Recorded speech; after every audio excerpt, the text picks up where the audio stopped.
This is the Aftermarket Radio Network.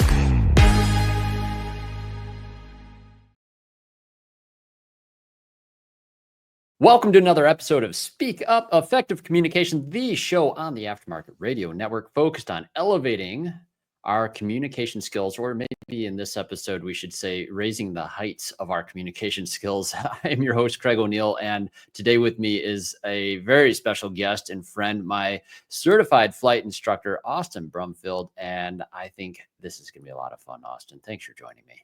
Thanks for having me.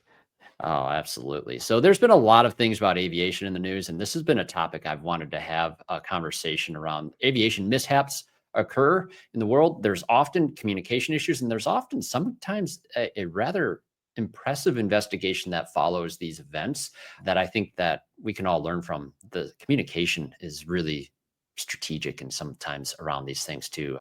Flight investigations are fascinating to me, but hey folks, this is a communication podcast, but I also love to introduce you to people outside of our typical industry here, and we're going to extrapolate all kinds of lessons from here. I think you're going to really enjoy this.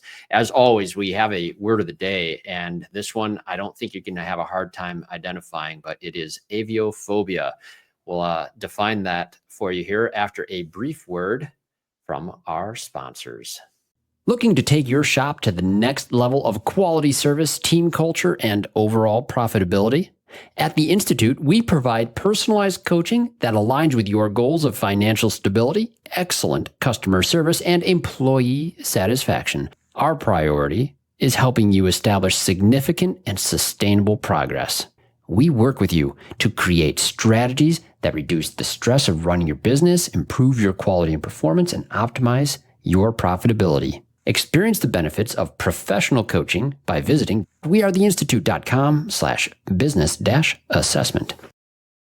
Hey friends, as you know, I'm a proud member of the AutoFlow team, and let me tell you, we've changed how business is done for auto shops everywhere. We support your client experience before, during, and after the work is done.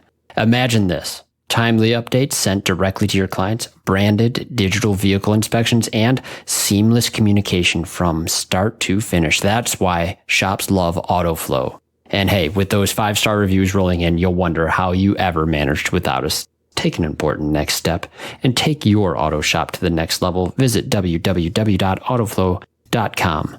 Get on board with an AutoFlow trial. Are you ready to meet your perfect auto repair shop management software partner? Well, say farewell to the days of transactional relationships and hello to a true partnership that elevates your business. The number one all-in-one solution is AutoLeap. You're not just getting software, you're gaining a dedicated ally committed to your success. AutoLeap will help you sell more, save time, and delight your customers at every turn. From scheduling appointments to creating estimates, generating invoices, managing technicians, and seamlessly syncing with QuickBooks to keep your records updated. Experience the difference a true partnership makes. Visit AutoLeap.com and book a demo today. AutoLeap, your trusted partner for success. Want to see your auto repair shop thrive? Are you looking to drive more customers to your auto repair shop? Let ShopDog Marketing be your guide. Our customer-first approach, combined with AI-driven creative content, ensures top rankings. Dominate mobile-first and voice search with our specialized expertise. Reach out to ShopDog Marketing today and start growing your business. Don't miss out on this chance to boost your business. Visit shopdogmarketing.com. Inbound has exclusively served independent auto repair shops with expert communication solutions for years. Our robust VoIP platform ensures you stay connected while our industry-leading AI analytics take your business to the next level. We provide the tools you need to understand your customers and optimize every interaction. Choose Inbound for proven expertise and unmatched innovation. Visit callinbound.com and discover the difference we can make. All right, we're back, and with me is my flight instructor and friend, Austin Brumfield. Boy, Austin, this is going to be fun. Aviophobia is our word of the day. That is defined as the intense fear of flying. Not something you experience, is it? Not something that I experience as of now, but like as all people who are learning how to fly find out is you have some level of fear of flying Hmm. just because it's a different environment. It's a very loud environment and takes a long time for your body to adjust to that. And at the same time, like we weren't built the same way that birds were. So like wrapping our minds around what all is going on in an airplane is kind of it's sometimes even it gets me like the best of times. Yeah, I'd say that line between fear and respect is in there for sure. Like if you didn't have some respect for the risk that is involved in aviation, well, then that's recklessness, probably. Yeah, I would agree with that. But also at the same time, I would be lying if I said that every once in a while when I get hit with a random piece of turbulence and my body's not telling me, what is going on? That happens. It's just Yeah. part of it. And I have a mindset because I've been doing it for so long that's built around it's fine. It's just turbulence. But, Mm. there's an immediate bodily response to that as well. Yeah. In my industry, it's travel season right now. A lot of us are flying around major airlines, of course, backseat flying. It's interesting to me that the people who are new to even commercial flights, and there always are some around you on the plane, and like the little bumps that you get on a commercial plane, like, oh, it's really bumpy today. They're thinking it's like, what? I grew up general aviation family, Cessna 182. For me, turbulence was always a very different definition. When you're in a small plane, you feel it Yeah, more. absolutely. The difference is night and day. I mean, and that just comes down to a momentum issue. If you have a Mhm. bigger object, it's harder to move. So that's what happens there. And the bigger Yeah. airplanes are just designed to handle it a lot better. So Yeah. It's cushy. exactly. Yeah. It's really not a bad ride at all. But even on bad flights, and there are some people who've been on some commercial flights where it's bad turbulence and there's some extreme danger that's involved in that. I remember me and Betsy, my wife, we went on, and when we were in college, on a mission trip to Jamaica. There was a school for people that were deaf, and we were going there to help out. And flying to Jamaica over the waters there, the worst turbulence I've ever felt on a commercial flight. It was legit bumpy. But she was sick. Like she felt awful. I was like okay with it still. I've only experienced air sickness on an airplane once. It was funny. So I was already an instrument pilot, and I'm sitting next to this Mm. guy who was real nice and everything, but I had had something bad to eat before I left. And so, like, I'm sitting there, throwing up, and I'm like having to explain to this guy, I'm like, actually, no, like, I'm a pilot, like, I can take it. Like, Yeah, it's just, I'm not sick. Yeah.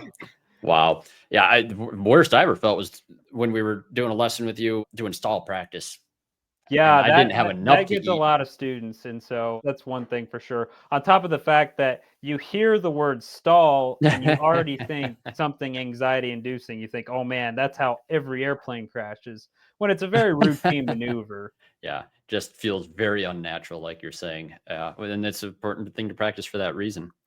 But man, when we talk about the communication in this industry, like I'll tell you this, Austin, one of the things as a student pilot that, and I think I would still need to practice a lot more of is talking to tower, listening to air traffic control, and understanding the routine and the discipline that's involved in there. For me, it is hard to understand what the heck is being said. And when I start seeing aviation accidents happening, near misses that occur all the time, more commonly that I think than some of us even realize, they don't all make the news.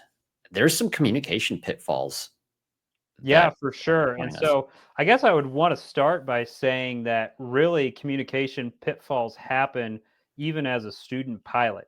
Mm. So I had Mhm. a flight instructor who taught me how to be a CFI, and she gave me a very good quote, and that was students will do whatever you tell them to do. Mhm. And so there have been times where I've told a student to do something, they actually do that thing, but they do it in a completely different way than I had expected. And Mm. so she always said, like, you'll have your moment when you tell a student to do something and they're just going to do the complete opposite of what you think they should be doing with that. Hmm. Kind of like that. I've seen this video before of like this engineer who's having his kids tell him how to make a peanut butter jelly sandwich, and they tell him something. He does the literal. thing of it, gets it all wrong, like takes the jar of jelly and smears it on the bread. Yeah, I'll give you a perfect example. A very common one that I had problems with is saying the word stop. You have to be very specific, right? Because if somebody makes a mistake on, say, a takeoff, they move the yoke in the wrong direction, and I respond with stop. What does stop mean? Stop means brakes, right? Mm. All of a sudden, instead of fixing the problem that they caused because they added too much correction, right? And then they apply all the brakes, and now it's like, okay, whoa, we just hear brakes squealing and everything, and tires are Wow. getting rubbed, and it's like, oh, it's because they misunderstood what I said and they did exactly what I told them to. Oh, dude. So, wow, the angles we can go at on communication. That I face this right seat in a car teaching my teenage drivers. Sometimes the only word that I can think of in a moment I'm trying to correct them is the word stop. And it's obviously not what my brain is actually meaning to say, it's what came out. That must Yeah. be a big part of learning to become a flight instructor, is to articulate exactly the right thing. Wow. Yeah, and that's one thing that I tell my students if they have any desire to become a flight instructor is start to articulate things early. So a big part of your CFI check ride is explaining to the examiner, hey, this is how you do this maneuver in a very slow, meticulous manner. So that way you make it really CFI at its core is being able to take a very complex subject such as aviation Hmm. and teach it to a third grader. Hmm. That's the way I look at it. Is you should be able to make it into a children's storybook so that way somebody can understand it. Because what happens is it's not that your students are any less smart or anything. Hmm. It's that you add the anxiety of the high noise. You have the airplane that's unfamiliar to you. You have the turbulence. You have the hot weather, oftentimes, or the Hmm. cold weather, and Yeah. you sometimes it's very common to be dehydrated in an airplane, especially if you're training in the summertime, because the air has less humidity in it, and also you're closer to the sun rays. You go way down in hydration, so that you're basically working with less of a brain than you would be on the ground. Not to Yeah, mention also the altitude, that could of very well course. add to it as well. Yeah, there's a lot of variables on there. Man, yeah, I have to say, like being a student of yours, the way you communicated things in such a calm manner all the time, that is a reassurance. That by itself is a gift. It's hard for anybody mentoring anybody on anything sometimes. It's Yeah, really I like to fulfilling. think that if I had Alexa as a student, like the Amazon, that Yeah, I would be able to tell it how to get on the ground. That's the way I would look at it. Is nice. you have to give very basic, concise instructions, especially when you're closer to the ground, because that's when the students usually making the smaller mistakes when they're coming in. But also, you have to be hands off enough to where the student is still learning, because there's another part of it, which is just muscle memory and communicating with your brain to your muscles what has to be done to get the airplane in the right attitude. So if you're coming in for a landing, you have to tell your hands, okay, you have to move the yoke in this direction, but also you have to tell your feet, oh, you have to straighten the airplane up. So you Mhm. see the sight picture, you have to interpret the sight picture, but you also have to tell your hands and your feet what to do in response. Yeah, and that is why, like, I see these videos of like crosswind landings and other things where there's so many things happening. The pilot it looks very busy. Those mental processes do come in, but only through repetition and training.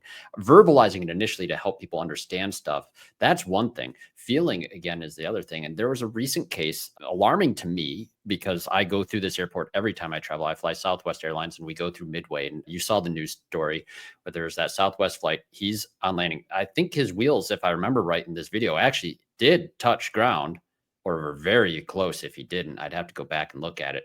There's a business jet crossing the runway in front of him, and he's throttle on. He starts taking off and does his go around procedure. That I understand, especially learning from you, the go around can be a very dangerous procedure. Yeah, yeah, that's actually a very high point of accidents is really whenever you're closer to the ground is whenever it's the most dangerous.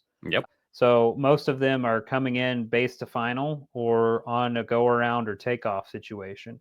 Him instituting that whenever he did was absolutely the right move. And even then, when his wheels touched down, let me tell you this, he was probably already spooled up to take back off, just because it takes a while for those jet engines to kick in. Which is so contrary to what you're normally doing at Midway. One of the shortest runways of major airports in this country is a little over 6,000 feet. It's the runways are on the diagonal of this 1 square mile airport, right? And a lot of people who don't fly there regularly are always alarmed by the fact that as soon as you're down, you're braking. Things are sliding forward more on those flights than these bigger airports all the time. And so the time dilation between that decision for the go around or how it was communicated, I think will be interesting to learn more about, because those pilots are getting ready to brake heavily. But in this case, had to make that snap decision to do throttle on the opposite. That's just impressive as heck to me. I thought it was amazing that the pilot. And that's saved one the of the day. reasons why leaving the go arounds to the discretion of the pilot is super important, because if it, for whatever reason, it's not safe, they need to be able to have the opportunity to go around. I will say there's some things that he had in his benefit for the actual go around procedure. The fact that he had just barely touched down and hadn't already started to slow down and everything, like that tells you that, okay, he had enough airspeed to keep flying. He just needed a little bit more to take back off. You'll notice when it touches down, it's almost immediately back off the ground. Yeah. Wow. Yeah. The familiarity with the airplane and the situation and everything, all the things happening the way it did in that one, that was really one of the more significant near misses that I think I've seen in a while. There's been others, but Yeah. And I think a lot of the issues that we've had with these near misses has to come with the technology that we're currently using, integrating it with the older technology. Also, some of the technology that we have just needs to be upgraded. We should be at a point with ADS-B, which is a surveillance system, where you can basically, anybody can get a basic iPad and they can see any traffic that's around them. Anybody who has a cell phone can download an app and they can also see what's going on with air traffic. You can look up live flights and everything. It's very safe. It's also something that I think that basically all pilots should have access to. I understand that not all airplanes should have that, but that's mostly because we still have antiques that fly that just can't have an electrical system that can't broadcast it. But basically, any airplane that has an electrical system, there's really not an excuse for not having it. And even then, most of those antique airplanes, they rarely fly on a regular basis. I mean, and there's you're talking exceptions to the biplanes rule. and open cockpit planes and those sort of things. Yes, These really exactly. big. Yeah, those are very fair weather flyers, and most of the time they're not going into your major airports as well, because that's also a hassle that they would have to deal with. Yeah. And so, but basically, I think the technology is there to make aviation safer. I think that part of our issue has come more to, we've just got a bunch of issues coming to a head, so to speak. I think we have a lot of people who have been in the industry for a while, both air traffic controllers and pilots, who are retiring. You just have a newer generation learning aviation, which is just going to be part of the process. I think that on top of that, you have air traffic control is in desperate need of upgrades. And I know that's been in the talks for a while, but we just need to figure out what those upgrades are and get them up to date. Then also, just like, so you have newer air traffic controllers and newer pilots talking to each other, they have to work on those communication skills as well. Yeah. Well, and we saw, unfortunately, the tragic example of that in the Washington airport, where the Black Hawk helicopter collides with the regional jet from American Airlines. Just so many things had to go perfectly wrong, it felt like, in that scenario for it to actually end up the way it did. And it seems almost like bad luck, but aviation doesn't look at it this way. They will dissect every piece that they can of where the problem. It's never one thing. It's never one thing. There's one thing I've learned about aviation accidents. It's never one thing. There's a sequence of things that go wrong. I think with that case too, is like, it was a check ride experience for one, for the helicopter pilot. And that's already a high pressure scenario. You're nervous, probably. You don't want to fail. All these things that go through a mind in a check ride. I haven't had the check ride experience yet, but already, like, knowing that day is even ahead is still nerve wracking. Like, gosh, hope I pass. That's a dominant feeling. And then there's the right seat instructor, all the things. Like, I think like the altimeters might have been different is one of the things that came out of that case. There was a little piece on that, but then It's like they were communicating about the regional jet. They confirmed knowledge, but they also had these goggles on, it sounds like. And so their ability to scan what's in front of them, what they think they saw, which they thought was being communicated, wasn't actually what was being communicated. It was actually over there, and they would have had to turn their whole head in order to see it. And I don't know what to make of it. Yeah, and that's one thing too is, if I don't have an airplane in sight, I'm not really scared to tell air traffic control that I don't have them in sight. Oh man, that's beautiful though, because that's a fear. Like someone on a check ride too, the fear is already there of other things like that. Maybe is a factor, right? Maybe they didn't feel comfortable saying, "I don't have it in sight," and like, wow. Yeah, and making sure that the information that's conveyed is accurate as well. That's one thing that's really important. So I had a issue one time where an air traffic controller gave me a clearance, and I complied with the clearance, but I had another issue come up where another pilot, essentially there was two pilots that were heading for a collision. It was a regional jet and a corporate jet. Corporate jet was taking off under visual rules and basically was in a position to where he was going to be on the final approach path for the CRJ, that both me and the CRJ were using the same runway. The corporate jet was heading this way, if that makes sense. He basically turned off course, got out of his way and everything, but I was like distracted by this whole incident that I had forgotten about my clearance. And so when I called up, they were like, "Hey, you were supposed to be here and here." And I was like, "Oh yes, I'm so sorry. That was my bad." I wrote a report about that and everything and complied with everything. So, but it's one thing to just, air traffic control is there to help you, and that's their job. And I've worked with some of the most professional air traffic controllers in the world, and I truly believe that. I just think that also we have holes in the system to where they're getting overwhelmed. They're not getting the right breaks that they need. And it's a very stressful job to be put in those situations. On top of the fact that you have increased air traffic exponentially since it was first started. I would be curious to see what the numbers are, but I know for a fact that Michigan, the air traffic has increased since I've been here, for sure. Yeah, it seems like general aviation has a cycle, and we're at currently a very popular cycle where it's peaking again a little bit, which is hard to understand. It is expensive unless you find a nice cheap old plane, but they aren't usually nice, cheap, and old. Yeah, yeah, no kidding. Yeah, there's some fun ones. So yeah, your daily flights now. What aircraft are you flying in? So I fly a Cessna Caravan, and that's with CSA Air. They are based out of Iron Mountain, Michigan. They do express air cargo for FedEx. Nice. And so yeah, these cargo flights, that kind of, you seem like you go out in just about all kinds of weather, except for probably the stuff that gets pretty severe where they just don't let planes go. Yeah, and that's one thing that I've actually really appreciated about my company. That is, if the weather's bad, like, communicate that with the company, but they're okay with you waiting a bit. Good. That's good. What a good thing. Yeah, because added pressures are not something that aviation usually accepts. They're in fact trained out of you to put pressure on it. I know some friends that'll fly to conferences occasionally within our industry, and I'm usually the guy always reminding them is like, don't fall victim to the "I gotta get their itis." I would agree with that as well. Also, just like going back to the statistics, like the 121 world is even safer than Part 135, which is what I fly with. So explain that. A lot of our audience might not be familiar with those terms. Yeah, Part so 121. 121 is your basic airline. That's basically any airline that exists. They have 135, which is charter flights. Basically, that's what I operate under is all charter. And so if you were to hire an airplane to fly for you, and which you can do, you could pay somebody to fly an airplane, and basically you would be able to pick what airport you go in and what airport you go out of. It's a very common option for some people. The pilot needs a commercial license for this, of course. Yep. Airline, like 121 stuff, it's kind of the next level. They hold everybody to a higher standard. Everybody has to do extra testing. Everybody has to do annual SIN training.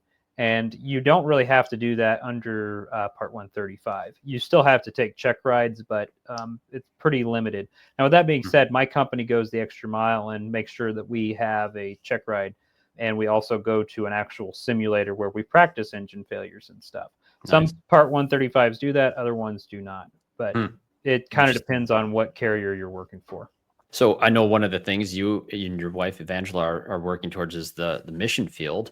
Arctic Barnabas will be the mission group that you're going with. And what part would that fall under? So that's a very good question. We actually are all under Part 91. So Okay. the way we're able to do that legally is we don't do charter flights. It's basically a glorified flying club. As long as I'm operating under common purpose. Glorified's a good pun, by the way, Yeah, for a mission group. yeah, yeah, no kidding. I wasn't even trying to do that. I know. It was beautiful for that reason. I just had to call it out. Basically, we operate under common purpose, which is I'm not charging them for anything. I'm using the airplane for personal transportation. hmm That's how it works. Nice. So that's going to be very different flying Michigan versus Alaska. Yeah, still cold.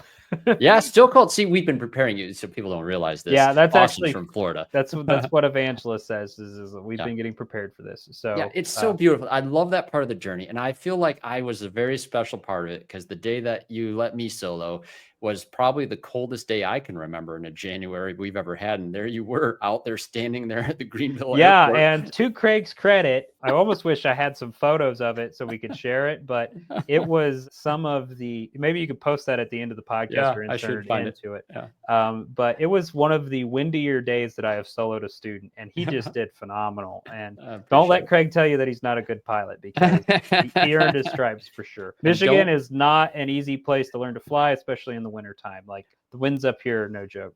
Oh, dude, what's so crazy, these little planes too. I remember feeling this going down the runway first time, full throttle, scariest thing ever for one. But the cold air density that day, the airplane performance is there. You're not in the airplane anymore. You're not a big guy by any means, but my gosh, it was so obviously lighter. Like this plane's ready to jump off the ground so much sooner than some of the other days that we had been flying. It was really something.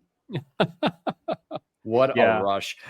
Oh man. Yeah. Coldest day ever though. So guy coming from Florida, standing out there on a cold runway in Michigan, man, we're just preparing you. We were just getting you and Evangela ready. Yeah. So with me growing up in the Midwest, I grew up in Indiana and everything. I had gotten used to the cold as a kid, obviously. And then I moved down south and I had completely lost every cold bit of tolerance. And so I moved back up north and it was like the reverse. I mean, I was feeling cold when it was like 40 degrees out and I was like, oh my gosh, like this used to not. 40 is a nice day, isn't it? Yeah, but yeah. It's actually, it's reversed now to where I have the cold tolerance back up. So I think it takes about 4 years is what I would say. So it's hard to say, isn't it? Yeah, because I came back home from a trip to Florida recently, and it was cold again here, and it's like, oh man, oh brother. But no, yeah, what you have to say though, like every time there's an incident or anything else coming up, you're always the first person I'm usually looking through, and I'll toss you a text or something. Did you see this? Did you see this? And man, there was that other case too we just saw with, I can't believe everyone lived, like that United flight that had flipped over. I haven't even seen all that. Yeah, that was a Delta flight. That was in Delta. Denver. Yes. Yes. And so that one will be interesting, just to bring it back to communication also. And that's really the thing that I've been wondering is what was going on between the pilot and co-pilot. Did you have a situation where one of them froze on the controls and maybe just the other one was saying go around, or did one of them think, oh, they have it, and then all of a sudden it was like, oh, they don't have it? Because I've had that happen before too, where especially whenever I'm a flight instructor with a student, I'm trying to gauge if they have it or not, because if they have it, I want them to come in and do a successful landing, because that's going to be the best and most beneficial for them, is getting the feel for a successful landing. But also there have been times where I've been like, they've got it, and then it's like they don't got it. And it's like, you make them go around, in that situation. If I was to say, just whenever it comes to like getting your licenses and stuff, like I think that we have the safest and most experienced flight instructors in the world.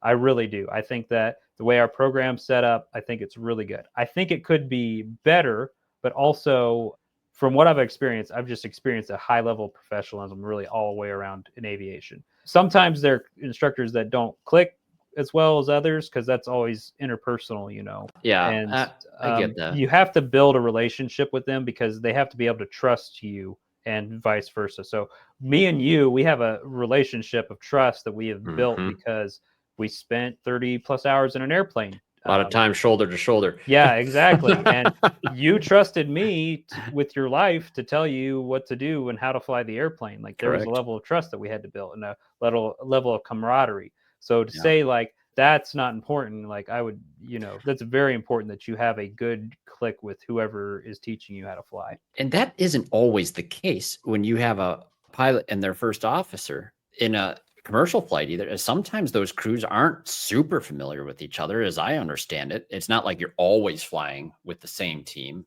Am I off on that?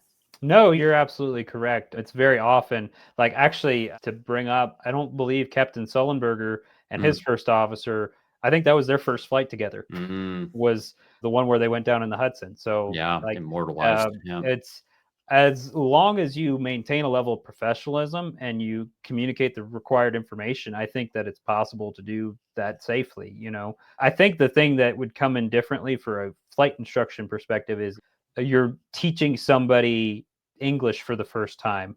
Whereas when you have a first officer, like they're fluent in English, they know how Yes. to, yeah, if It's my required, example as I understand it, all over the world. English is a kind of almost like I couldn't say it's a required language. It is the language of air traffic control, Yeah, it seems. yeah, yeah. Yeah. No, it is. I was Yeah. just saying, like, in perspective of when you have a student comparatively, like it would be having somebody who speaks Spanish. They don't know how to speak Oh, I airplane, hear you. right? Yeah, yeah, yeah. A Oh, first officer and a completely. captain, like they know how to speak airplane. Like you don't Yeah. get to the airline level, especially with a major air carrier, unless you know what you're talking about. Yeah, there's a lot of terminology that comes into aviation. As a student, you become immersed in it very, very, very quickly. But the different instruments, for one, all the things like everything, you're learning a whole new language. Yeah, it literally is like it's like you have English and then it's like you have aviation English. It's like a completely different, and it's really that way in pretty much any career. I mean, Oh, automotive, we've just got a yeah, I whole was just different about to say I could slang. talk to you and you Yeah. would know what a flywheel is. So like, Our or acronyms and everything. Yep. yeah, but somebody who that's not their if I were to talk to somebody who is an IT and I said, "Oh, hey, there's a flywheel," like they wouldn't know exactly what that is or a piston. That's Yeah. because that's not their business background. And it's not No. that they're less intelligent, they just Nope. haven't learned those things. It's that immersion. Yeah. No, so here's the thing though, and I always go back to this, like the aviation stuff, all the terminology, all the things. You're learning this whole language. Aviation to me always seems like a high tech industry. And the airplanes, commercial planes and military planes today definitely seem to indicate that. But like we were saying earlier, the technology that's being used inside the control towers, air traffic control, inside some of the older planes, these are 1960s, 70s, 80s aircraft with radios, and the frequencies on these radios are so unbelievably jarbled in some cases. I honestly, Austin, I still don't know. Even on the commercial flights, you listen in on some of these things. Like, do they just have better headsets that clean it up? And I've found that not necessarily to be the case. Mhm. It's hard to understand, why are we still accepting that in that industry today? If we can reduce noise and make something clear, why aren't we doing it? I think that it comes down to the transition period, and me and you have talked about Yeah. digital radio as a way to do that. Right. And I'm not against that by any means, but Mm-mm. you're trying to bring up everybody to standard all at once. And so part There's of the the rub. problem is we have Mm. a lot of dated technology. And the other part of the issue is for them to be able to do that, they basically have to release a unit that would be like a new GPS that you can install. So a lot of these Mhm. older airplanes you can install new equipment in, but Mhm. they would need to release one that would be able to do both. So initially, because you'd have to transition from a phase where you were using one and then switching to the other. So if it was one of those things where we had a 10-year plan where it was like, okay, by this date, everything has to be digital radio, which would be fine with me. I would be fine with that.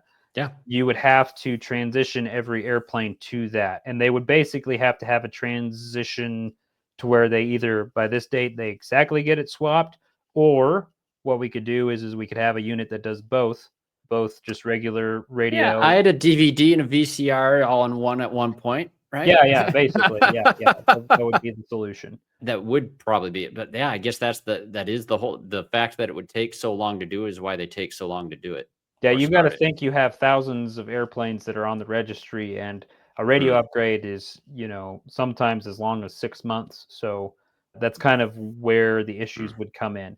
That's one of the reasons, though, why ADS-B has been pretty easy to install, because it's not a new system that you're replacing with the old system. It's just a new system. Yeah. Well, it solves one of the scariest things that I think is like if you're keyed on and you're speaking and someone else is keyed on and speaking, you're not hearing. You can't. Yes, nobody's hearing. Nobody's hearing. Yeah. Yeah. If you And have the button down, you can't hear anything that's being said. And that is one thing with aviation too, where it comes down to is less is more. So one thing that you probably remember from Sparta is everybody was very happy to key up on the mic when they were doing a taxi call. That's Oh, fine hey, and so and dandy. so, how are you today? Yeah, that was another one too. They would also just coming through and talking with their buddies on a frequency that's pretty busy. I don't really agree with taxi calls whenever your priority is those who are in the air. If you run into somebody on the ground, like somebody else was not paying attention on the ground. It's very rare for you to have a incident like that on the ground where Mhm. both people were paying attention. But they ground strikes do happen, and I'm not going to say that. But would you rather have a ground strike or an issue with it's slipping me, but in-flight collision, basically? Yeah, yeah, incursions. Yeah, Yeah. ground incursions. Probably unless you're full speed from takeoff to landing. Yeah, yeah, exactly. So you described a story to me, a recent case where you hadn't heard there was an aircraft nearby, a close call on your end. Yes, I was coming into Flint and doing my normal run. Everything was going fine, and I was at 3,000 feet coming in, and I had heard a airplane previously that was on the frequency, but I hadn't heard anything from them in about 15 minutes. And I was with air traffic control. They were watching me, supposed to give me traffic notifications as well. And I decided to start my descent because I was coming into land, and all of a sudden I see an airplane and a tire. Just like I can remember distinctly the tire because I could see the treads on the tire. That's how close we were. I had already just started my descent and I was about 500 feet down, but had I not started my descent sooner, we would have been very close. We were already really, really close. It Hmm, would have been midair close had hmm, I not started my descent sooner. And so I keyed up air traffic control. I'm like, hey, are you talking to this guy? And they're like, who are you talking about? And I'm like, I'm not sure, but I seen an airplane that I was very close to. And we had a conversation about it. They said we had the required distance. I just made sure that I filed a report and was like, hey, like having this issue. That's one of those things where it would have been nice to have a traffic notification. But I also remember from that day specifically that AirTC was a little bit overwhelmed, so maybe he couldn't give it to mhm, me. mhm. But I would much rather take whatever delay that I would have to take to be safe. Yeah, I just feel like there's a technology solution to this that aviation just has not embraced. I agree with Mhm. that. And these things take time. We Yeah. probably need to hire some companies to look into it. I know Europe has had some breakthroughs that are quite impressive as well. Their air traffic control towers are all done digitally now. Hmm. So they have TV screens set up like an air traffic control tower. And whenever a airplane comes into their purview, it will throw a digital circle around the airplane and it will track that, because part of the problem too with air traffic controllers is they're using binoculars, they're using phones, and they're using paper. That's the way that they do their air traffic control technology. We could definitely use some things to cut down on the amount of workload that they're dealing with that. Yeah, it's that workload is huge. Honestly, that's one of the things with even general aviation that with all the communication, the energy that needs to go into communication is like, I don't know if I'd have as much fun on regular flying by myself because having another person there skilled, especially like a CFI, is such a great experience, especially when your CFI is really cool. Yeah, and I've had some of my best trips with my students. I mean, I Yeah. love taking students up to Mackinac Island. That's one of my Yeah. favorite trips to do here Yeah. in It's my Michigan. bucket list. I went to Beaver Island as well. That's also Nice. very gorgeous. I don't, Did you hit although Fox Island? I did not. No. Okay. All right. Yeah, That's on my list too. North Fox Island is on my list. I know some people who do airplane camping over there. So Yeah, that's that's my dream, man. That's my yeah. dream. I think they even have a camping site that's designated and like a barbecue pit or something like That's that there. cool. But it would be a very nice experience. Yeah, I hear the Betsy and bugs are kind of I, bad depending on yeah, certain seasons, the black flies are. Betsy and I are going to South Manitou in June. We're going to be camping out there. We got to take a boat to the island like idiots instead of an airplane, which would be way cooler, but it should be a great time. Yeah, I love Michigan. Me and Evangela are full-on Michiganders now. I actually did Yeah. not think we were going to swing that way when I first moved here because I So just thought it point was on the another map where you Midwest live state. right now. It's in the middle of the palm, isn't it? Yeah. Yeah. Yeah. No, Because I you're mean not a real technically it's Michigander right until you over do here, this. right next to the Okay. thumb. Oh, you're doing it backwards, but that works. The left hand on the back of the hand is acceptable. Okay. Yeah. Well, I mean, it would be like this is how I would. Sorry, it would be this hand here is how I point. There you That makes go. Yeah. sense. Yeah. You I do it this understand. way. That I would make do. sense. Okay. Yeah, I'm just gonna get a tattoo of where I live. People are it's become a joke in my company now. Michiganders, like, oh, where do you live? Here it comes. Yeah. It's a beautiful state. I mean, we lived in Florida before this. I lived in Indiana, but I just kind of thought that it was just like Indiana 2.0, kind of like Ohio is. But man, you Nope. get into like northern Michigan. Oh my gosh, it's one of it's the most gorgeous. beautiful places on earth. Yeah, not a bad place to fly. VFR too. Navigation's so easy if you can see the coast. Got a good sense of where you are. Flying VFR in the fall in Michigan is some of the best, and that's one of my favorite things. Nice. Oh man. So good stuff here. My gosh, there's so much things. I don't know if we've helped anybody with their aviophobia today, but I would hope that you've extrapolated some of the lessons that Austin shared with us on what it's like to be a CFI, what it's like in the professional side of the aviation industry. I think there's always things from other industries that we can apply in our own, especially even as mentors. Like all of these guys, you get everyone out there who has staff members in your shop. You all have, you're flying right seat, they're in the left seat sometimes in that process of understanding where they need oversight and not sometimes can be trepidatious, but there's something to learn here. Austin, is there anything else related to this particular topic that we missed that you want to bring in? No, I don't think so. Yeah, I got to say though, like one of my favorite things, and we'll talk about this with you and your awesome, lovely wife, Evangela, in a future episode. I can't wait to hear more about the mission that you're preparing for to be on.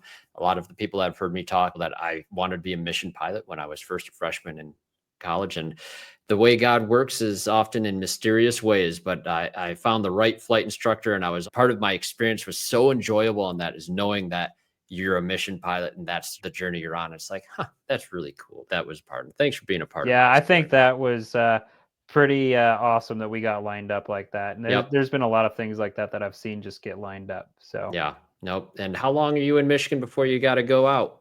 So the tentative plan is for us to go up this next summer. We're looking at buying a house possibly in Alaska here soon as well. Nice. So we're just kind of hoping everything works out like that. And one thing I did want to mention, my wife has a Facebook page that we have for our journey that we're doing for missionary stuff. Excellent. What is that? We'll put it in our show notes.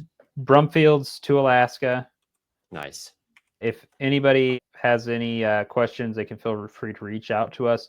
I personally do flight instruction, but I also know a lot of flight instructors around Michigan. So if there's anybody who wants to reach out about that as well, you can reach out to Craig, and I'm sure he'll put you in touch with me. You bet. Yeah, we have a email for the show as well. So if you want to reach out to us, or if there's any questions you want me to pass along to Austin as well, reach out. Speak up at craigoneal.net, O'Neill with 2 L's.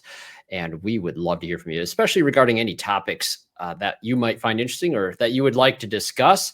And of course, I always remind our listeners, there are some other great shows here on the Aftermarket Radio Network. We have Remarkable Results Radio with Carm Capriato. We have Diagnosing the Aftermarket A through Z with Matt Fonslow, Business by the Numbers with Hunt Demarest, the Auto Repair Marketing Podcast with Brian and Kim Walker, awesome industry couple, and the Weekly Blitz with Coach Chris Cotton.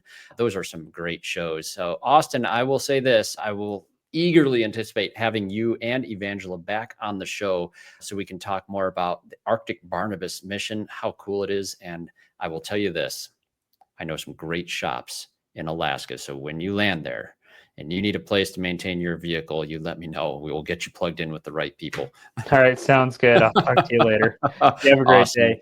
No, thanks so much. And once again, thank you to our sponsor for making the show possible. Thank you, our listeners, for joining us. Now get out there, listen up, speak up, and look up with confidence. Thanks. You've been listening to Speak Up, Effective Communication with Craig O'Neill on the Aftermarket Radio Network. Follow Craig on your favorite podcast listening app and on his YouTube channel. Let him know what you'd like him to speak up about.